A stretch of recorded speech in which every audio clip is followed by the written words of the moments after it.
There was a drink that came out in the 1950s called a Golden Cadillac, and then it just kind of went away.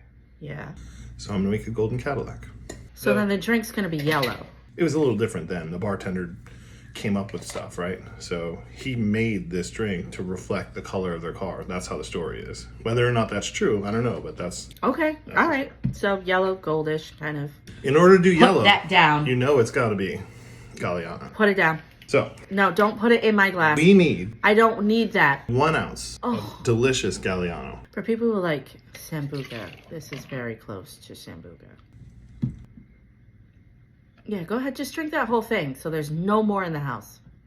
No, but then I won't be able to treasure it. Oh, darn. Actually, fun fact, you have to drink this within a year. If you don't, throw it away. Get a new bottle, because the botanical changes flavor and everything goes bad. We should throw that away. No, it hasn't been a year yet. 1 ounce of creme de cacao. Who wants chocolate-covered licorice?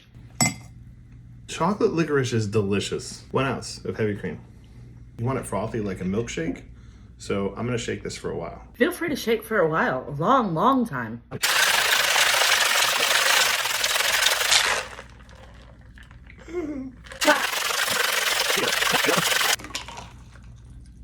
It's not gold.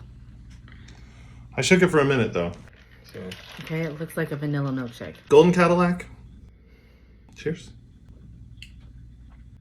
All right, shut up. All right, shut up. No, no, no, no. No, let me just one more. Just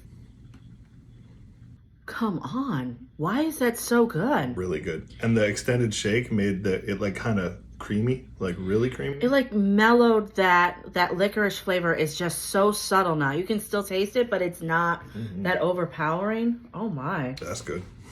I would do that again. Now you're ready for more Galliano. Let's not get carried away.